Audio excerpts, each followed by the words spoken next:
Boa tarde, gente. Mais um domingo estamos aqui com o Brasília em Debates. E todos já sabem a razão desse programa. Discutir a Brasília que temos para a Brasília que queremos. Brasília deveria ser referência nacional em várias situações, principalmente políticas públicas, que incidem em qualidade de vida, né, e deriva aí para várias situações de emprego, desenvolvimento, saúde, segurança e um monte de situações das quais nós temos carência. Não é o momento de se abordar de forma vertical esse assunto que é o objetivo do programa. Agora o programa tem que se dobrar a uma realidade que está aí assombrando a todos nós, a questão do coronavírus. E neste primeiro bloco eu trago para abordarmos uma questão importante derivada do coronavírus, que é a crise social, socioeconômica e de desenvolvimento que poderá vir aí de maneira muito drástica depois do coronavírus. E eu tenho o prazer, então, de estar aqui na minha presença, o deputado Júlio César, né, do PRB do DF, e lá está meu amigo, velho amigo, Chico Maia, no home office, né, na videoconferência, é o presidente da FEComércio, exatamente dois polos, o político que se preocupa e o líder empresarial que também se preocupa com essa situação socioeconômica. Eu quero iniciar o programa abordando com o Chico Maia, exatamente assim, em termos gerais, Chico. Como é que você está vendo a situação do comércio do DF diante dessa crise que pode até aumentar? Por favor, boa tarde, Chico. Boa tarde, Jair. Boa tarde, deputado Júlio César. Boa tarde, telespectadores do programa. Essa conversa do comércio já é realmente um assunto que tira o meu sono, né? Porque desde o primeiro dia que o governador tomou aquela decisão, realmente uma decisão que foi sábia, porque ele que se antecipou a essas questões e já fez o isolamento social em primeiro lugar, antes de que outros estados o tomassem. Mas foi uma agenda que não estava prevista. De repente, os comerciantes foram avisados que o seu comércio ia fechar. Começou inicialmente pelos restaurantes, bares, depois foi para o shopping, e aí foi crescendo esse isolamento e as pessoas foram fechando suas lojas. Há setores hoje, como o caso dos restaurantes, já tivemos mais de 4.000 demissões nesse setor, tá? É provável que pelo menos 150 restaurantes não reabram mais. Como os senhores sabem, restaurante, ele vive assim do dia a dia, praticamente. Ele tem que vender hoje para poder faturar, para amanhã cedo comprar os insumos. Você tira aí uns 10 restaurantes de grande porte, o restante são restaurantes realmente que precisam disso. Então, assim, a situação é muito grave quando se fala de bares, restaurantes e o setor de eventos, tá? Era um setor promissor, a gente, esse ano, tínhamos conseguido vários eventos grandes para fazer em Brasília, realmente, e esses eventos estão praticamente todos cancelados. Os dois centros de eventos da cidade, o Ulisses Guimarães e o CICB, estão fechando as portas e só vão abrir em 2021.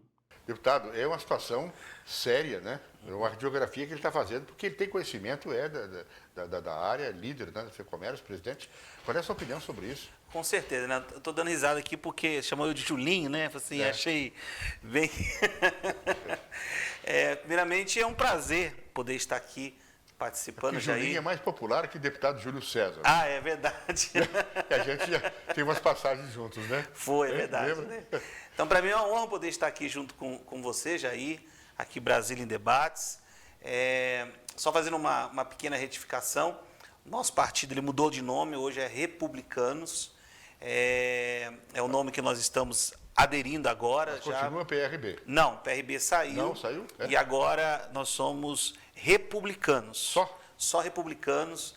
Nós já estamos aí. Obrigado. Há mais ou menos um ano nós estamos utilizando esse novo nome, né? E a gente tem feito essa... Mas é habitual as pessoas ainda... Você foi eleito pelo outro. Eu fui eleito pelo PRB. PRB, e agora nós estamos no Republicanos. Tá certo. Então é um prazer aqui mandar um abraço para o meu amigo Francisco, né? Traz um tema muito preocupante, que realmente a gente fica triste, né, quando a gente ouve 4.000 pessoas que já foram demitidas. A gente já vem aí de 16 anos de sofrimento, né, que a gente vivenciou isso na pele. A gente estava com grande esperança, e aí, quando o presidente Bolsonaro assumiu o país, eram 13 milhões de desempregados, e nós já estávamos chegando à casa de 10 milhões. Então, a gente estava vencendo gradativamente essa questão do desemprego, e, de repente, vem essa pandemia que realmente nos traz aí muita preocupação, e o papel nosso, enquanto representante do povo, na Câmara Federal buscar soluções, buscar projetos, buscar medidas provisórias juntamente com o presidente, para que a gente possa fortalecer a economia, né? São duas situações, a questão da saúde e a questão da economia. A gente sempre ouve falar sobre aquelas duas ondas. A primeira onda é o da pandemia, da saúde, que está se aproximando da cidade, mas por detrás dessa onda vem a onda da economia, e essa também pode matar muitas pessoas, que é a questão de não ter um emprego, não ter ali, né, essa questão social, porque o maior programa social, né, o nosso presidente do partido sempre fala isso, o maior programa social é o emprego, né, que a gente tem. Então, quando a pessoa está empregada, então ela traz para dentro de casa uma paz, né, uma tranquilidade. Quando isso não tem, é terrível. Né? Jair, Fala, Chico. Você me permite? Eu acho assim, essa questão do desemprego ela é muito grave. Como é que o governo está pensando a volta do comércio? Como é que vai ser, como vão ser reabertas as lojas? Nós sabemos que não vai ser assim de repente. Chega no dia 3 de maio, que é a data do decreto do Ibanez, vai lá e abre as lojas todas. Não, tem que ter um cronograma, porque tem que ter restrições. Ontem eu assisti uma entrevista do ministro da Saúde, dizendo que o pico do coronavírus vai ser entre maio e junho, quando esperávamos que o pico seria em abril. Já não é mais abril, segundo o que ele falou ontem à noite. Então, assim, já nos preocupa, será que realmente no dia 3 de abril o comércio vai estar aberto? Ninguém sabe disso. O governo precisa dizer isso para a gente assinar com essa possibilidade, porque os comerciantes, aqueles que vão conseguir voltar ao seu negócio, eles precisam se organizar. Tá? Como eu disse no início da conversa, muitas empresas não vão mais voltar. Apesar de que a FEComércio, a CDL, fizemos um trabalho muito bom junto com o SEBRAE, junto ao BRB, e hoje 400 milhões de reais foram já emprestados, já estão na conta de várias empresas que vão, com isso, ter um capital de giro para tocar o seu negócio. Tá? Mas aquilo mais difícil é a questão dos pequenos negócios. Aquelas lojinhas, aqueles mercadinhos das periferias, esses realmente têm muita dificuldade para voltar, porque eles não estão pagando os seus fornecedores. Tá?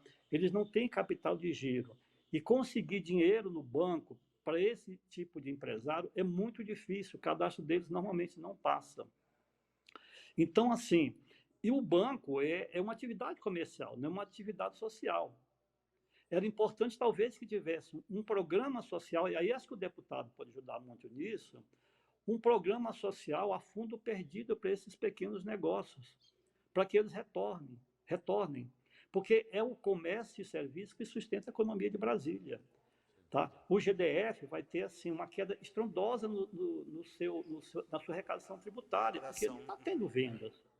E depois, muita gente que às vezes está vendendo não vai pagar impostos, porque ele vai priorizar outras questões. Então, há necessidade de que tenha um programa social para ajudar esses pequenos negócios. De repente, através do SEBRAE, o governo até já andou falando nisso, mas o governo está prometendo muito e realizando muito pouca coisa. Fala, mas a gente não está vendo na prática as coisas acontecer. Então, eu acho que aí o papel do deputado Júlio César, por estar lá na Câmara Federal, é muito importante, no sentido de buscar fazer com que essas coisas aconteçam rapidamente. Porque nós precisamos pensar como vai ser reaberto o comércio, de que forma, qual é o projeto que o governo tem para reabrir as lojas. Porque, senão, se esperar mais, a partir de 3 de maio, mais 30 dias, realmente vai ser um caos total em Brasília. Sem dúvida. Eu queria aproveitar... Eu ia lhe provocar sobre isso. Tá, não, inclusive, eu tive semana passada, né, o que o Francisco está falando é bem verdade.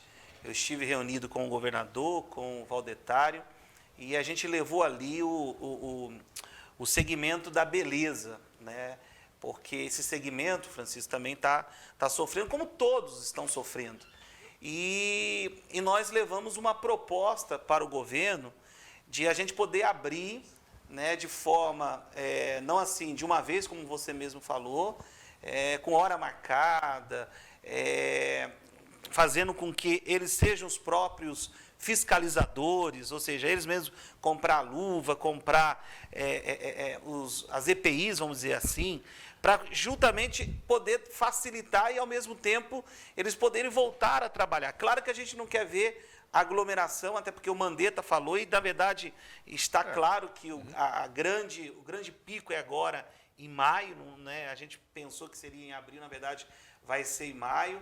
Agora, uma coisa que eu também penso muito bem, o governo federal vem buscando. Hoje mesmo eu falei com um amigo que tem uma academia aqui no DF, aqui no plano piloto, e ele disse assim que uma das coisas que está assim, salvando foi esse programa que o governo federal lançou, em que vai pagar 70%, né, da folha de pagamento. Ou seja, então isso acaba também trazendo um alívio. Mas eu vejo, Francisco, que a gente entende, eu quero aqui parabenizar o governador Ibanez, né, por ele ter saído na frente de todos os outros estados, tanto é que Brasília não tem um índice tão grande de pessoas contaminadas com o vírus, o trabalho de toda a equipe, do Ibanez, do secretário de Saúde, o Francisco, mas também é importante que o governo também estadual comece a criar mecanismo para que a gente possa, já que a gente está pedindo para que ninguém saia de casa, acho que é importante também o governo local criar situações. A gente viu aí o empréstimo do Banco do BRB, mas não é o suficiente para as pequenas. Agora, do ponto de vista do governo federal, está começando as coisas a saírem. Você vê, semana passada, já 2,5 milhões de pessoas recebeu o auxílio emergencial. Essa semana, uma grande parte também recebeu. Então, está começando a sair os benefícios para a população. Então, nós precisamos que os dois, tanto federal como local, possa realmente cuidar dos empresários, porque eu também já conheço muitos empresários que já baixaram as portas e falaram assim, agora não dá mais para mim. Então, isso é lamentável, mas precisamos que os dois entes estejam unidos nesse propósito. Aí eu diria o seguinte, Chico, vai se precisar não só de criatividade, né, para o comércio funcionar com criatividade, criar situações que não incriminem, digamos, né, na questão do vírus, mas também precisa de criatividade para sair da questão socioeconômica, que é muito séria, né, o deputado.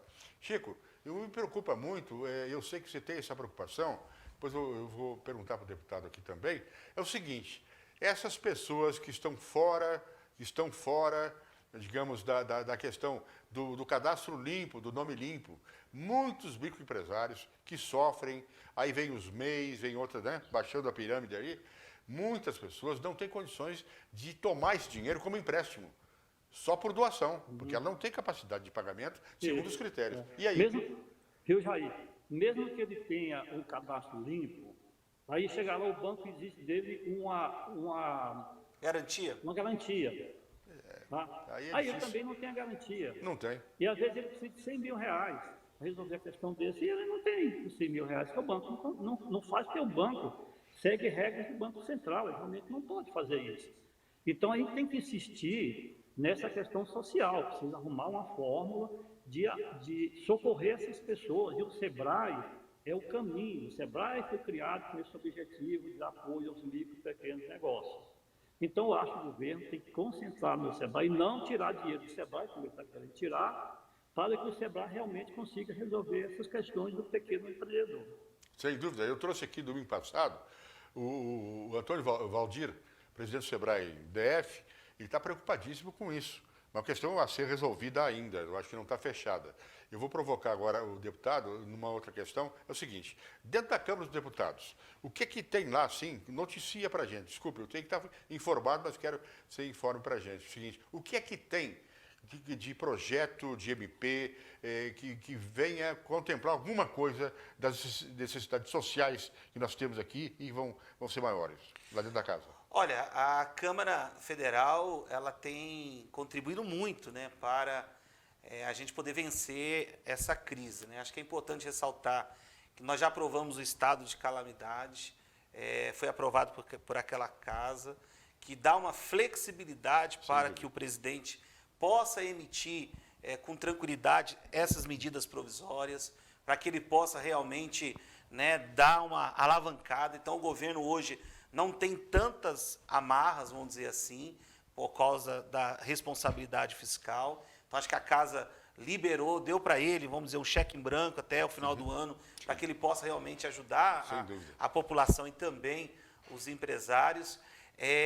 Nós estamos gravando o programa aqui hoje, mas hoje nós estamos votando essa questão das dívidas que os estados têm com o governo federal, e isso a gente quer realmente postergar isso lá para frente, para que eles tenham um alívio e que o governo estadual possa investir na sua cidade. Então, é um projeto que é o plano que está lá sendo discutido já há um bom tempo, mas nós vencemos ele essa semana. Então, vai facilitar, sem dúvida alguma, e tem os projetos que nós estamos lá. Se a gente conseguir o auxílio emergencial, como dito, para a pessoa que é informal, né, os informais, aqueles que têm o MEI, estão recebendo aí R$600, a mãe, né, que é a responsável da casa, R$1.200. Enfim, ao todo, são quase 55 milhões de pessoas que estão recebendo esse benefício. Importante. Estamos também com alguns projetos, por exemplo, eu estou com um projeto lá que a gente quer fixar um valor fixo para a tarifa do gás, porque a gente está com um problema aqui em Brasília e no Brasil, que está faltando gás, ou quando e tem o preço tá lá no... R$100. A gente colocou um projeto, claro, isso vai ser discutido, a gente colocou como base 4% do salário mínimo, né, vigente do país, que daria em torno dos R$50. Mas a gente entende que na hora acaba tendo uma negociação, mas que chegar ali aos seus R$55, R$60, acho que fica um preço justo, até porque o governo está fazendo várias ações. Eu acho que o que não pode é chegar lá em Planaltina e a gente ver lá um botijão R$100. Isso não dá, né, no momento muito complicado. Aprovamos essa semana, né, que nenhuma pessoa vai ter o seu nome negativado nesse período de calamidade pública, porque muitas vezes as pessoas ficam preocupadas porque ela não está tendo recurso, ela não está ganhando dinheiro, vamos dizer assim. Paga a conta, como né? que vai pagar as suas contas? Então, a gente colocou lá, né, vamos dizer assim, ninguém vai ser protestado, ninguém vai ter o seu nome sujo. Então, foi aprovado. E tem outras coisas, você viu, saiu a medida provisória, a liberação do fundo de garantia a partir do mês de junho, no valor de um salário mínimo. Eu estou com uma emenda que eu acho que esse valor ainda é pequeno. Como a medida provisória ela vai para a Câmara e ela tem até 120 dias para ela ser ratificada pelo Congresso, eu estou colocando lá para ver se a gente chega a 3 salários mínimos, que a pessoa possa sacar R$3.150, R$160, do valor que já é dela, que ela já trabalhou durante anos e anos. Mas está retido. Claro que alguns vão dizer, mas vai prejudicar, né, a habitação, mas agora, nesse momento, a gente precisa fazer que a pessoa ela tenha recurso. Então, eu estou com essa emenda para ver se a gente consegue aprovar.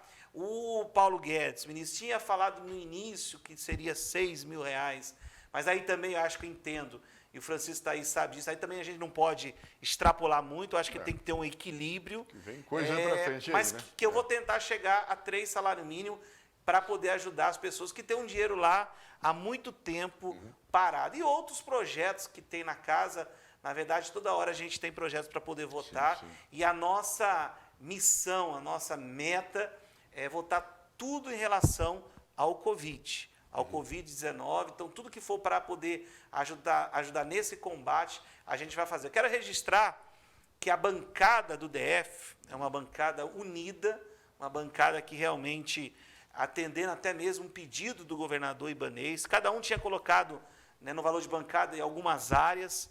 Eu mesmo tinha colocado na área de esporte, queria construir um centro olímpico lá no Itapuã, outro centro olímpico lá em Ceilândia.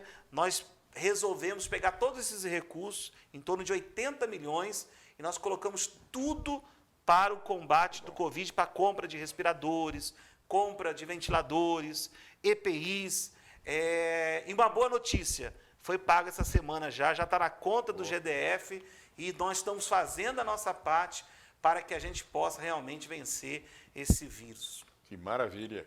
Gente, eu preciso de um breve intervalo, breve mesmo, e depois eu vou voltar com o Chico Maia, que vai explicar para a gente a expectativa que tem ele com relação às dificuldades da base da pirâmide de pequenos empresários e informais também, a expectativa de tomada de posições novas do governador Ibanez. E depois também continuar com o deputado Júlio César sobre o que ele está falando, vamos ampliar essa questão das ajudas da preocupação social. Um minuto só.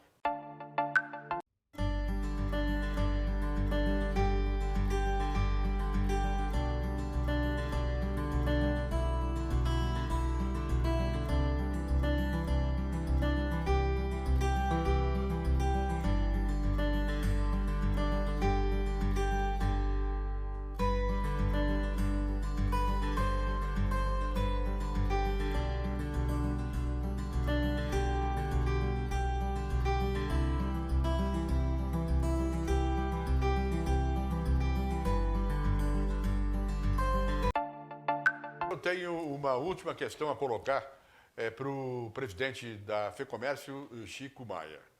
Ele deixou claro aqui a dificuldade das pessoas que estão lá na base da pirâmide e que, empresários, claro, né, microempresários também estão assim, o pessoal da microempresa, os microempresários individuais, e aí vem ambulante, vem informais, etc. e tal.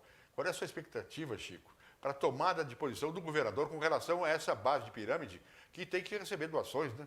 Empréstimo não dá. Qual é a sua expectativa de uma posição do governo nisso aí?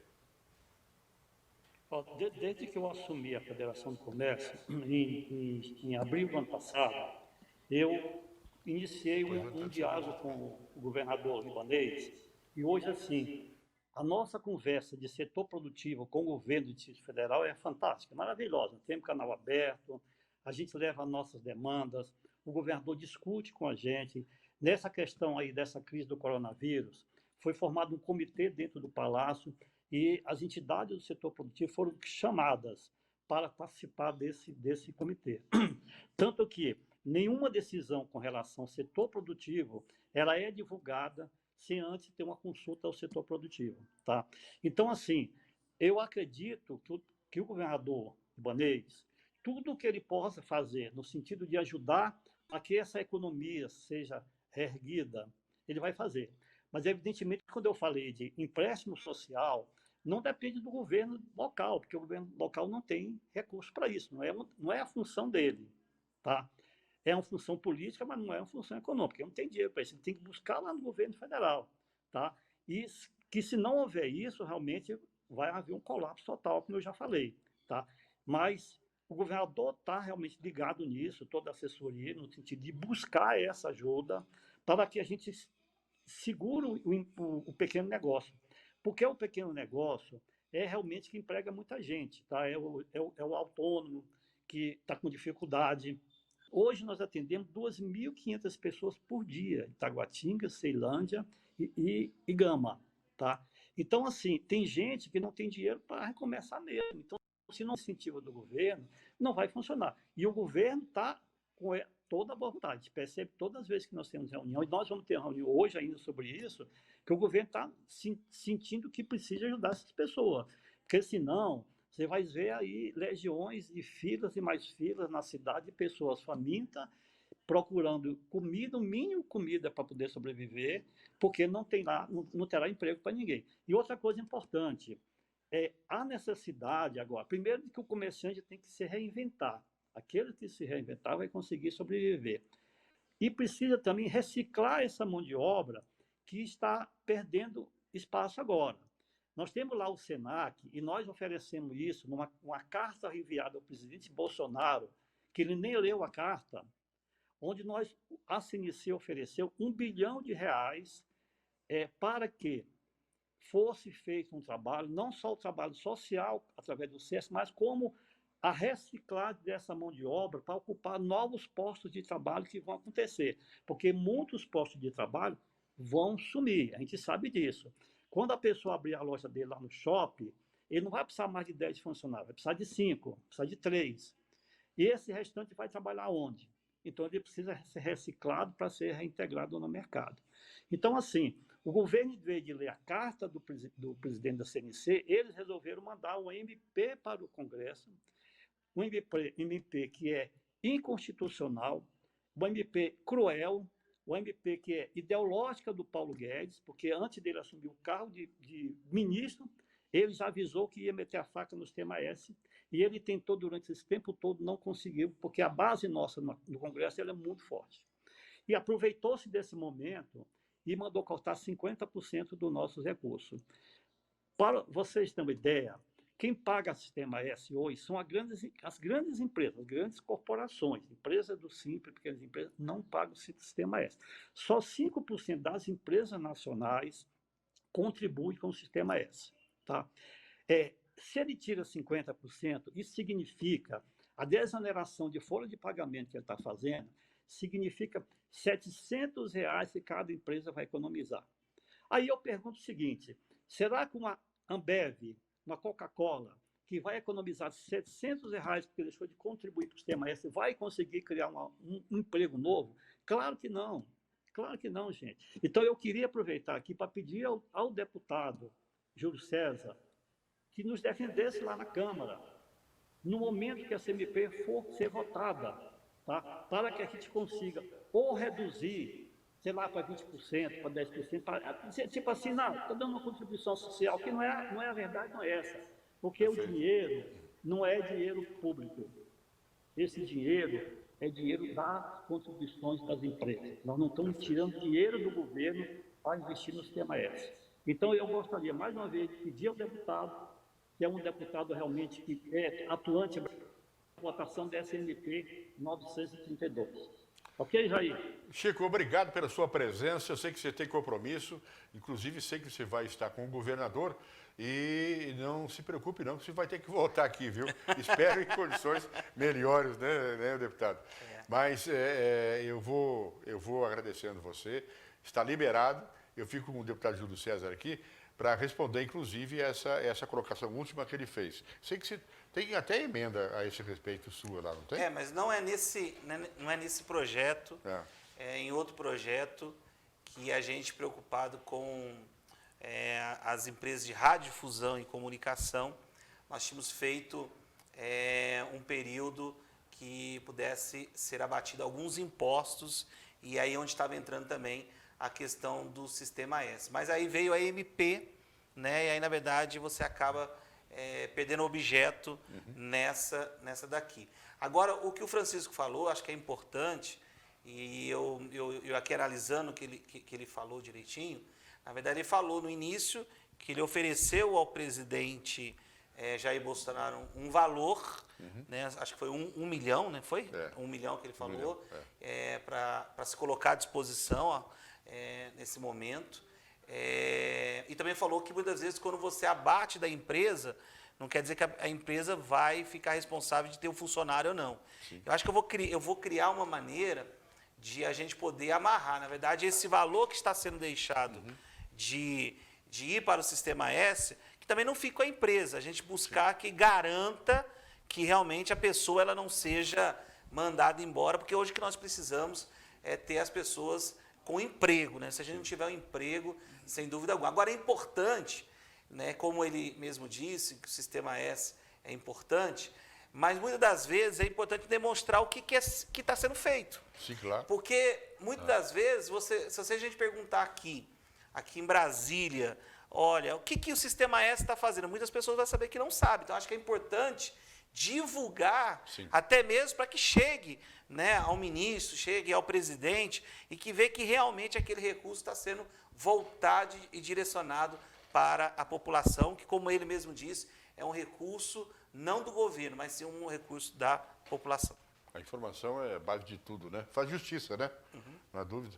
Ok, obrigado, deputado Júlio César. E no próximo bloco, assunto não menos importante.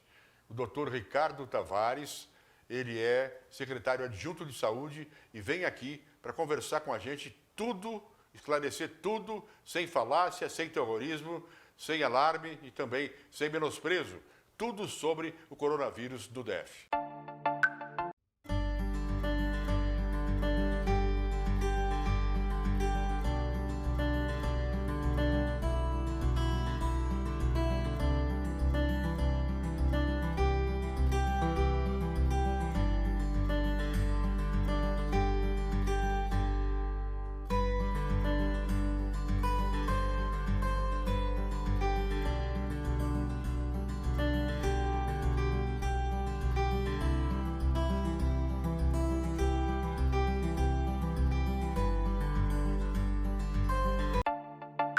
Gente, neste bloco eu tenho a honra e o dever público de trazer aqui explicações sobre o coronavírus. Quem está com a gente por videoconferência, eu agradeço demais, é o Dr. Ricardo Tavares, que é secretário adjunto da Saúde do DF. Dr. Ricardo, obrigado pela sua presença aqui e eu já gostaria que o senhor pudesse passar para a gente, em termos sintéticos, os números desta epidemia que atinge, para nós aqui é epidemia ainda, né? Mas que atinge o DF. Os números mais expressivos, quais são, doutor Ricardo? Boa tarde aí para o senhor.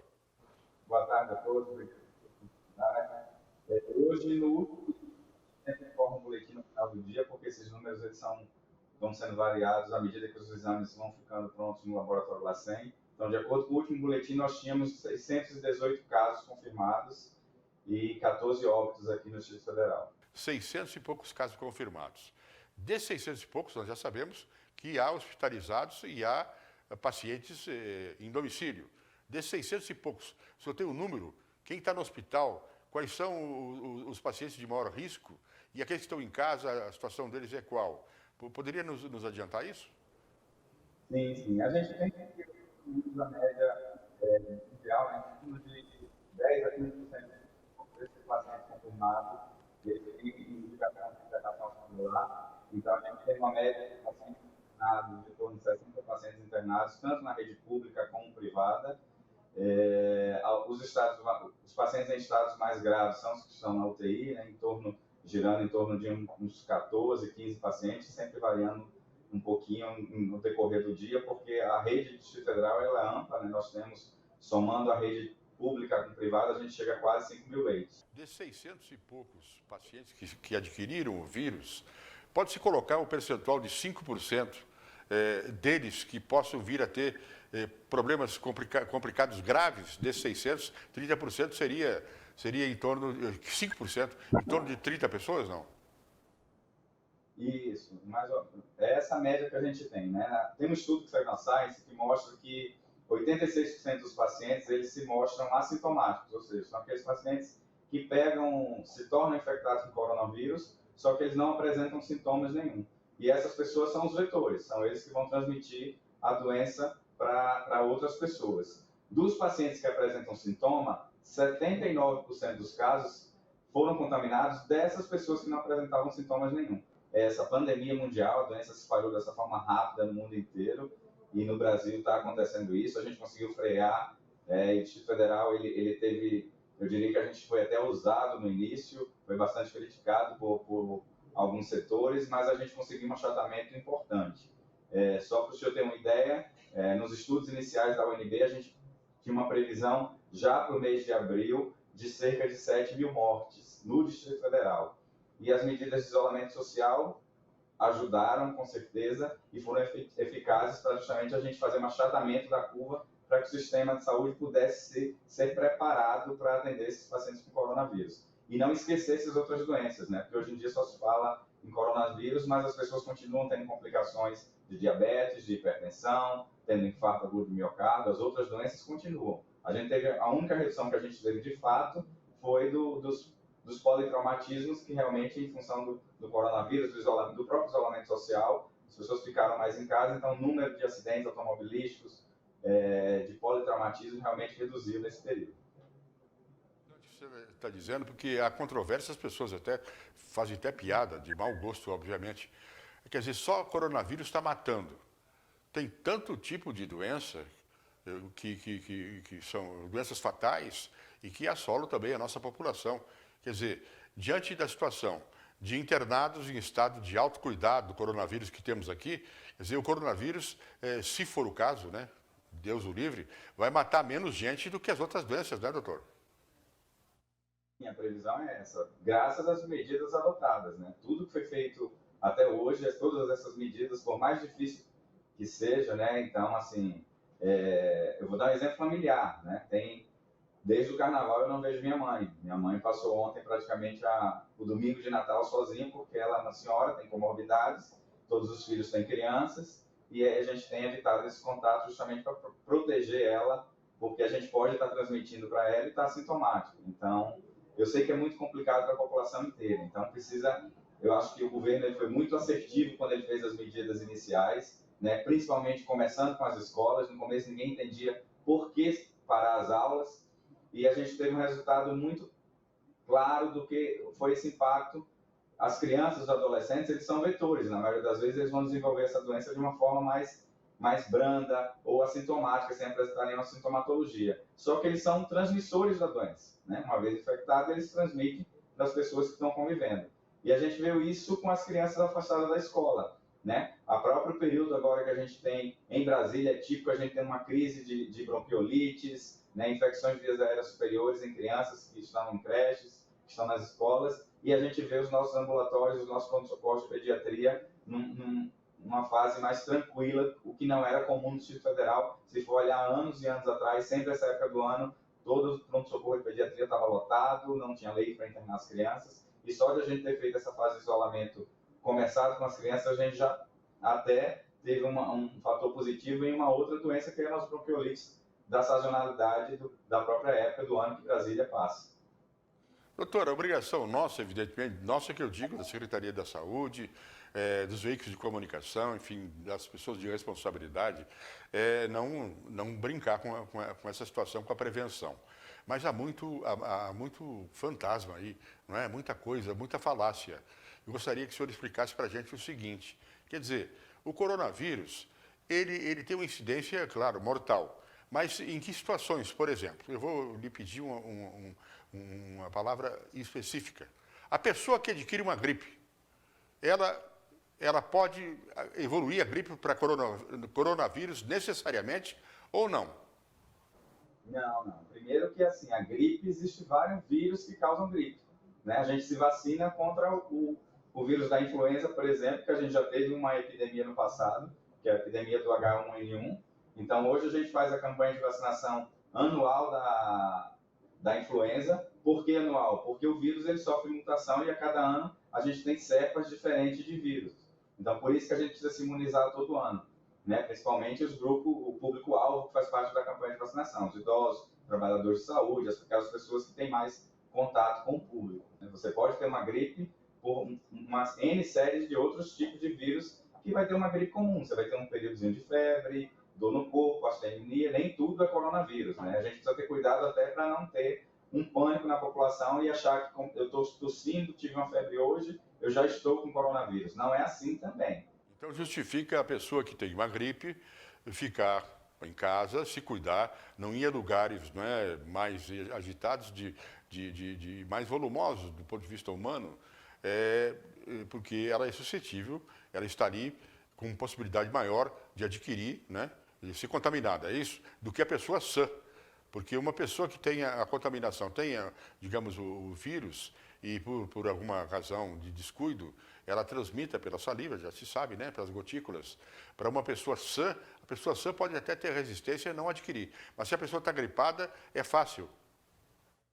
Na verdade, o ideal é que a pessoa gripada fique em casa pelas duas razões. Primeiro, ela evita de passar para as outras pessoas aquela gripe que ela tem, seja ela por influenza ou outro tipo de gripe.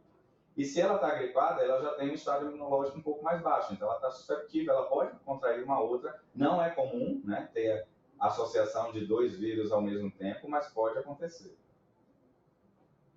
O mapa que nós temos, por exemplo, em termos de regiões, algumas cidades têm uma incidência maior, né, de casos Não sei se eu tenho o número de hospitalizações, cidade por cidade, claro, seria uma estatística bastante preciosa, mas por cidades, a incidência, digamos, desses 600 e poucos casos, como é que está esse mapeamento no DF? O plano piloto, ele é disparado o local de maior incidência das pessoas acometidas com coronavírus. Em segundo lugar, vem o Lago Sul, depois Águas Claras estava um pouco mais atrás, mas já passou do Sudoeste, e em quarto lugar o Sudoeste. Né? É uma doença que ainda não chegou ainda tanto nas cidades satélites. Realmente é uma doença que chegou através da importação, né? Ela veio pelo aeroporto, quem trouxe a doença que veio através de viagem. Nossos primeiros casos foram as pessoas que viajaram ou que tiveram contato com alguém que viajou e passou por esses países onde estava já disseminada a doença. Uma pergunta importante, doutor, é o seguinte: será que, eu estou falando do Brasil como um todo, acho que aqui as providências foram tomadas adequadamente, mas o que se sabe é que esse coronavírus, ele já está no nosso meio desde dezembro, é verdade isso, janeiro. No carnaval ninguém falava em coronavírus e ele já estava dançando samba aí. Quer dizer, as providências no Brasil foram tomadas tardiamente e as nossas aqui, doutor? Eu acho que a China em si ela demorou um pouco para anunciar para o mundo inteiro o que estava acontecendo, né? Isso é fato, não tem como negar. Ela começou ali início de janeiro, talvez final de dezembro. No Brasil, a incidência veio realmente depois do Carnaval. Então, a gente teve uma quantidade muito grande de turistas estrangeiros no Brasil no período do Carnaval que, com certeza, trouxeram e iniciaram a contaminação dentro do território nacional. Chamou a atenção, doutor, o noticiário de televisão, principalmente no fim de semana. Eu estava observando essa semana, nos fins de semana, o seguinte: tem gente que não obedece à determinação de ficar em casa, vai para parques. Eu quero fazer uma observação sobre a questão de parques depois. Mas eu estava vendo uma cena, por exemplo, de o pessoal fazendo piquenique. 4, 5 pessoas ali, essa coisa toda. Entende? Se o camarada está correndo, ou está andando, se está sozinho, ou está à distância, eu acho que ele está sendo responsável, apesar da proibição, que aí eu acho exagerada. Mas fazer piquenique nessas condições, como foi o caso do Lago Sul, é um absurdo, não é, doutor? É um absurdo. Eu acho que a palavra melhor que a gente deve utilizar agora é o bom senso, né? A gente tem que ter bom senso. Eu sei que é difícil todas essas medidas de isolamento social. Provavelmente o governo ele vai começar a abrir algumas coisas, porque é inevitável, a gente não consegue ficar com o mercado parado esse tempo todo. Mas foi nítido o efeito benéfico que a gente trouxe para o Distrito Federal quando o governo ibanês, logo de início, tomou as atitudes, antes até do governo de São Paulo, que já estava com a doença num patamar muito elevado, né? Então, a gente, quando já teve o primeiro caso, a gente já tinha um bloqueio nas escolas e as medidas realmente foram duras de início, continuam ainda com restrição, mas a população precisa fazer o papel dela, né? Principalmente a população jovem, porque precisa lembrar que no piquenique você estava lá com seus amigos, bebendo, brincando, se divertindo, alguém ali pode ter transmitido alguma gotícula, você pode ser contaminado com coronavírus e levar essa doença para sua casa. E lá estão seus pais, seus avós, então você pode ter uma perda de algum ente querido aí por uma certa irresponsabilidade da população. Eu vejo muita gente na rua e isso me assusta muito. Mas é ter bom senso. O bom senso é a palavra, eu acho que a gente mais precisa utilizar agora, né? A gente tem que pensar na coletividade, não só em mim, não só na minha família. Né? A gente só vai conseguir enfrentar o coronavírus se todo mundo se unir. Não adianta o governo fazer todas as ações que ele está fazendo de forma muito enérgica, mas justamente para proteger a população do Distrito Federal, se a população não ajudar. Né? Então a gente viu, né, eu também vi essas cenas, para a gente que está trabalhando, até os profissionais de saúde que estão nos hospitais ali, se expondo e com risco de levar a doença para casa também, é desanimador e chega a ser até angustiante, né? Porque você vê que a população não está fazendo o papel que ela precisa fazer nesse exato momento. Bom, eu gostaria de vou abordar mais uma questão de coisas possivelmente boas. Até quando se espera isso? Não há varinha mágica da sua parte, eu sei, nem do secretário, nem do governador, de ninguém em Brasília, nem no mundo, no Brasil. Até quando vamos ficar nessas restrições todas por causa do perigo desta doença? Mas eu gostaria que você me desse assim digamos, para as pessoas, poxa, mais um mês e meio, se tem condições de avaliar isso, Ricardo? É muito empírico ainda, né? A gente tem avaliado cada dia a gente tem feito avaliações, né? O grupo executivo criado pelo governador, com todas as secretarias, não só a Secretaria de Saúde, mas a Secretaria de Mobilidade, Segurança, Casa Civil, dentre outras, a gente tem se reunido diariamente, justamente para a gente evitar o menor impacto possível socioeconômico na população, mas para proteger a população, né? Eu já falei isso em algumas entrevistas que eu dei, né? É uma frase meio polêmica, mas a economia a gente pode salvar com o tempo, por mais dolorosa que seja. Agora, uma vida que se perde, a gente não consegue salvar mais de forma nenhuma. Mas a previsão que a gente acredita, por conta de todas essas medidas, a gente conseguiu um achatamento importante agora no mês de abril, né? O esperado, todos os estudos mostravam e apontavam que agora em abril a gente teria o nosso pico de incidência, onde a gente já tinha um colapso do sistema de saúde, não só o público, mas o privado também, e a gente conseguiu, com as medidas de isolamento social, né, mesmo parte da população ainda não entendendo a gravidade, não colaborando de forma efetiva, mas a gente conseguiu achatar de forma considerável essa curva. Então, a gente está preparando o sistema justamente para quando esse pico de incidência maior acontecer, a gente ter mais leitos de UTI, mais leitos de retaguarda para esses pacientes. A gente espera agora que nos próximos 15 dias iniciais de maio a gente tenha, assim, um pico maior de incidência. Eu acredito que as escolas devam ficar fechadas, o governador ainda não bateu o martelo em si, justamente porque ele está avaliando todos os dados diariamente, mas pelo menos até o final de maio, ou seja, só início de junho começariam as aulas, e gradativamente ele vai liberando alguns setores, né? Ele já liberou alguns setores semana passada, essa semana provavelmente alguns outros setores começam a ser liberados gradativamente, mas tudo depende da população. Eu tenho certeza que se o governador perceber que ele está liberando setores e a população não está fazendo o papel dela, a gente está tendo aglomeração na rua, está tendo muita gente na rua, ele vai voltar, né, a proteger a população fazendo medidas mais restritivas. Na Feira de Ceilândia foram quase 21 mil pessoas circulando no sábado. Então, eu sei que é difícil, né? Eu tenho uma mãe que está 30 dias em casa, idoso, é mais teimoso, eu brinco com ela até, né? Minha mãe é teimosa, mas é difícil realmente manter em casa. Mas eu acho que é época agora de todo mundo se unir, a gente precisa estar todo mundo falando a mesma linguagem e todo mundo colaborando para a gente passar o mais rápido possível. A nossa conversa, muito agradável, o assunto não é agradável, mas a conversa é muito esclarecedora, eu quero dizer, e agradeço muito e já parabenizo os profissionais de saúde, Dr. Ricardo, o nosso secretário Francisco, é um gestor, hein?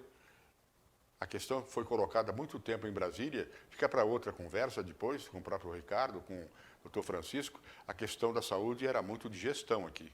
Parece que a questão de gestão agora está sendo arrumada. É um gestor e a coisa está andando. Tanto que ele acabou de dizer aqui que não há nenhuma pandemia de preparação administrativa se tiver que retroceder o quadro, né? Nós temos condição de atender, não é isso? Né? Então, quer dizer, estamos tranquilos nesse sentido, né? Exatamente. A gente está preparando o sistema de saúde para que a gente possa enfrentar justamente quando a gente tiver o maior número de casos, né? Então, qual é a vantagem de se achatar essa curva? É justamente eu ter leitos disponíveis para a população. E um exemplo disso é que praticamente a federação toda suspendeu os procedimentos eletivos e o Distrito Federal não, continua realizando as cirurgias eletivas, mesmo com a pandemia aí, porque a gente vem se programando, se preparando, com planejamento, com uma equipe técnica muito séria, engajada, 24 horas por dia, monitorando todos os dados, para que a gente possa enfrentar de uma forma mais enfática esse vírus. E aí, mas é importante, eu reforço mais uma vez, o apoio da população, à medida que forem sendo abertos outros serviços, sempre ter em mente evitar aglomeração, manter distância, né? Ter bom senso, está gripado, está tossindo, evita estar saindo de casa, né? Lavar as mãos, a questão da higiene, ela é uma coisa que a gente já devia ter rotina sempre, mas no dia a dia você termina esquecendo. Ricardo, a entrevista foi muito boa, eu acho que nós prestamos um serviço de utilidade pública aqui excelente. Eu me refiro muito mais à sua condição e capacidade de conhecimento para esclarecer a população. Muito obrigado, parabéns a todos vocês da saúde pública do DF, viu? Obrigado mesmo, boa tarde. No próximo bloco, outra entrevista importante aqui, principalmente sobre uma questão que agonia a todos nós. No Congresso, na Câmara dos Deputados, houve projetos tentando tirar dinheiro das campanhas políticas da próxima eleição, do fundo partidário, para colocar na assistência à saúde. E os deputados se negaram a votar isso, votaram contra. É o próximo assunto.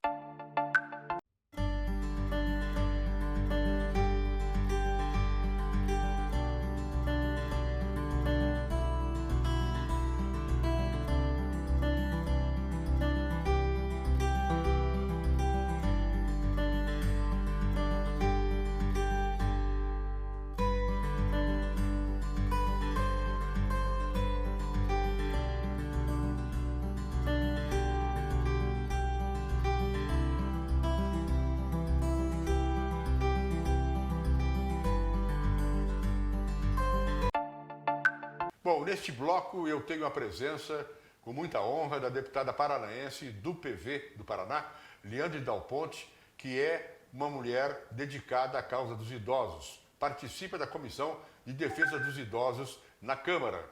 Evidentemente, os idosos são um alvo desse maldito coronavírus. Deputada, como é que a senhora está vendo essa questão toda dessa vulnerabilidade dos idosos e principalmente o papel da Câmara dos Deputados com relação ao que possa ser feito para minorar a situação de saúde social diante da crise? Bem, a preocupação com os idosos faz parte do meu mandato desde quando entrei na Câmara dos Deputados em 2015. No ano de 2016, eu sugeri a criação da Comissão Permanente dos Direitos da Pessoa Idosa e também fiz a indicação da criação da Secretaria Nacional das Pessoas Idosas, por conta que o Brasil tem hoje um envelhecimento muito acelerado, é um dos países que envelhece mais rápido do mundo, e o volume de pessoas idosas que nós temos a cada dia no país vem aumentando. E agora, dentro da situação da questão do coronavírus, eu vejo que a gente está assim, provando, experimentando todo o nosso descaso com tudo isso, né? Porque nós realmente não estamos preparados para passar por isso, nem na área de saúde, quem dirá no campo do envelhecimento. Dentro da comissão externa do coronavírus, a qual eu também faço parte, a gente tem trabalhado em especial a questão dos idosos que são institucionalizados, aqueles que se encontram em instituições de longa permanência, porque a gente não tem assim uma rotina de como que a gente deve fazer caso a instituição passe por um problema de algum idoso ser infectado. A gente tem a preocupação que aconteça aqui no Brasil, como aconteceu em outros países, porque dessa doença, o que a gente tem hoje é só aquilo que os outros países já passaram como referência. Nós criamos um grupo para discutir junto com especialistas da Comissão dos Direitos da Pessoa Idosa da Câmara dos Deputados, da Comissão Externa do Coronavírus, e vários profissionais hoje ligados à área de geriatria, gerontologia, pessoas que trabalham dentro de LPIs, pessoas da área de saúde e da área de assistência. Então, a preocupação que a gente tem hoje com essas instituições é justamente a vulnerabilidade que não só os idosos têm, mas que as instituições de longa permanência também têm. Então, nós estamos apresentando dentro da comissão, através da comissão, na verdade, uma indicação ao Ministério da Economia para que seja editada uma medida provisória de crédito suplementar para que a gente possa usar os recursos que estão retidos no Fundo Nacional dos Direitos da Pessoa Idosa e também um projeto de lei que dê esse apoio emergencial às instituições de longa permanência. Ok, deputada. Um outro assunto importante que está na Câmara em discussão, eu sei que a deputada está envolvida e com dedicação, é a questão de tirar-se parte do dinheiro, né, das campanhas eleitorais para ajudar nessa crise. Mas eu quero até aproveitar e apresentar aqui nesse momento a Dani Ventura, que está comigo. Bom, Dani? Tudo bem? Tudo bem? A Dani, deputada, que a senhora vai ver pela primeira vez aqui na televisão, depois vai ver muito. A Dani, a partir do próximo programa, ela vai apresentar aqui comigo a coluna da Dani Ventura, jornalista experiente, cientista social, e ela vai fazer a próxima pergunta, senhora. Esse é um desafio, hein? Faça uma boa pergunta para ela aí. Jair, obrigada pelo convite, por estar aqui. Boa tarde, deputada Leandre. Deputada, sabendo do seu histórico relacionado às mulheres, né, esse trabalho que você já fez na Câmara, nesse momento do coronavírus, a gente tem uma questão muito sensível das mulheres, que é da violência doméstica, né? É uma preocupação de como que as políticas públicas, a segurança, a área de saúde, vai poder estar alinhado e próximo dessa mulher que está em situação de vulnerabilidade com seus parceiros em casa. Como é que você vê, o que a Câmara pode trabalhar para essa questão?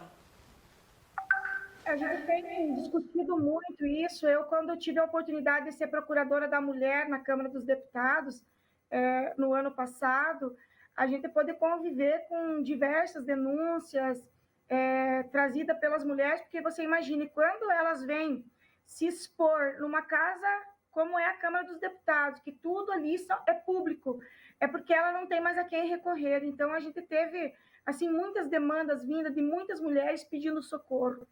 E essa realidade vem se agravando nos últimos dias, a gente tem acompanhado através do trabalho que a Secretaria da Mulher da Câmara tem feito, da bancada feminina, muitas parlamentares apresentando diversas medidas hoje para tentar impedir, né, o crescimento da violência doméstica. A gente sabe que, infelizmente, hoje, as mulheres têm poucas oportunidades. As mulheres, quando lutam por seus direitos, elas não querem ser mais do que os homens, não, ao contrário. Elas querem ter os mesmos direitos e ter oportunidades. Mas, infelizmente, a gente é sempre preterido no mercado de trabalho, a gente é sempre dentro das decisões da vida pública, né, das decisões que afetam a vida das pessoas. As mulheres, elas são minorias. Então, sempre que a gente discute a questão de trazer mais mulheres, tanto para a política quanto para a vida pública, é justamente para que você possa empoderá-las, para que elas possam participar das decisões que afetam suas vidas. Você veja, na Câmara dos Deputados, a gente tem uma dificuldade grande hoje de trabalhar na questão da defesa das mulheres, justamente por conta disso. Nós somos em 77 deputados, numa casa que são 513 parlamentares. Então, você poder trabalhar uma proposta que chegue ao entendimento de todos os parlamentares, ou pelo menos da maioria deles, não é uma tarefa fácil. E a gente está percebendo agora, assim, nesse momento de reflexão que estamos vivendo, de aprendizado que estamos vivendo do coronavírus, que a doença não é só a doença o principal problema, é tudo aquilo que nós temos que também já são problemas que nós enfrentávamos. E na questão do coronavírus não é diferente. A violência contra as mulheres, a violência contra as crianças em casa, ela também tem sido grande. A violência contra os idosos, são coisas que a gente vai precisar, com certeza, tratar à luz de tudo aquilo que nós temos discutido já anteriormente sobre esses problemas, que está só se agravando e está mais exposto nesse momento. Deputada, e nessa linha da questão do isolamento, da vulnerabilidade, de uma forma geral, e eu queria que fosse breve para a gente entender como é que é o seu posicionamento e o posicionamento do seu partido com relação ao isolamento social e as recomendações da OMS. Como é que vocês estão se posicionando em relação às medidas de isolamento? Quando a gente conhece o sistema público de saúde que nós temos no Brasil, sabemos das dificuldades. Veja, hoje, se você precisar de uma UTI, dependendo da região do país que você está, nem para os casos gerais do dia a dia, a gente já não tem UTI suficiente. Então, você imagine se a gente chegar no ápice dessa curva com um número extremamente expressivo de pessoas que vão precisar de atendimento hospitalar, e dessas, muitas vão precisar de tratamento intensivo. A gente sabe que a gente não tem estrutura ainda instalada para isso. Então, é por isso que nós defendemos o isolamento social como uma das medidas para que a gente possa garantir o mínimo de acesso e atendimento para as pessoas que vão precisar na área da saúde, em especial do sistema de saúde. A gente entende que isso traz reflexos para a economia, a gente não tira a razão de quem está preocupado com a questão econômica, mas, por um outro lado, se nós não preservarmos a vida das pessoas como uma prioridade, de nada adianta a gente ter as pessoas trabalhando, se lá na frente essas pessoas vão ficar doentes e a gente não vai ter como atendê-las. Então, hoje, o único remédio que nós temos disponível, a única opção que nós temos ainda disponível é o isolamento social, que talvez não faça com que você não tenha o problema, mas ele vai ser diluído de uma forma que o sistema de saúde consiga, então, atender essa demanda que vai ser muito grande ao nosso vir. Deputada, muito obrigado pela sua presença, uma honra para a gente. Eu sei que a Câmara hoje, nós estamos gravando o programa, tem votações e a deputada veio nos atender aqui. E olha, a senhora está intimada para voltar aqui para conversarmos mais sobre esses assuntos aí, viu? Parabéns, obrigado. Obrigado. E a Dani, que vem agora participar do programa, na próxima edição do programa, no próximo domingo, vai estar aí com vocês todos, ela, com a experiência que ela tem, apresentando a coluna da Dani Ventura. Você vai ver quanta coisa interessante. Obrigado pela presença aí, mais um domingo do Brasília em Debates. Nós voltamos domingo que vem, 13h. Até lá.